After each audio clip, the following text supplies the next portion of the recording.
December 1944. A brutal winter storm descends, cloaking an entire forest in a thick blanket of snow and fog. But this isn't just a storm of nature. It's hiding an enemy, one preparing for its last, desperate strike of the war. Into this frozen landscape, the men of the 101st Airborne were rushed to a small, unassuming Belgian town named Bastogne. They were ill-supplied, exhausted from previous campaigns, but their spirit was unwavering. They marched through the thick snow, their breath visible in the frigid air, determined to hold the line no matter the cost. Bastogne itself was a quiet town of stone houses and winding streets. Now its windows were boarded up, and civilians huddled for shelter as smoke began to rise on the horizon. This town held the key to the entire front. 7 crucial roads converged here. If Bastogne fell, the German offensive could surge deep into Allied lines, potentially changing the course of the war. In the freezing sub-zero conditions, the paratroopers dug in. They hacked at the frozen earth to create foxholes, wrapping whatever they could,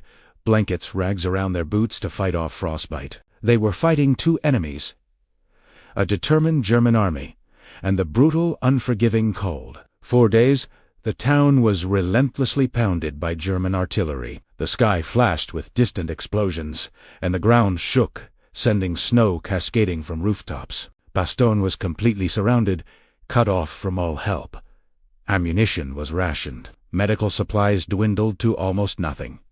Food was scarce. But somehow, in the face of impossible odds, the morale of the defenders remained unbroken. Then, a German officer appeared under a flag of truce, delivering a formal demand for surrender to the American command. The message was clear: give up or face total annihilation. The American commander, Brigadier General Anthony McAuliffe, read the demand. Surrounded, outnumbered, and freezing, his response would become legendary. He had only one word for the Germans: "Not." It was a fearless, defiant reply that echoed across the frozen front. It was a message to the enemy and to the world that the 101st Airborne would not break. Finally, a break in the weather. Allied C-47 aircraft roared through the storm clouds, dropping precious, life-saving supplies of food, medicine, and ammunition to the surrounded defenders below. And then, on December 26th,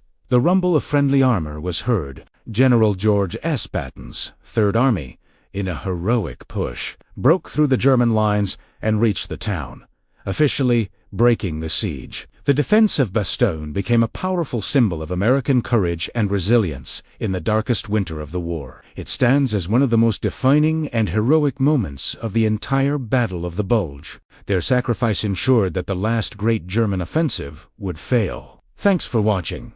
And if you found this story of bravery as incredible as I do, consider subscribing for more history that deserves to be remembered.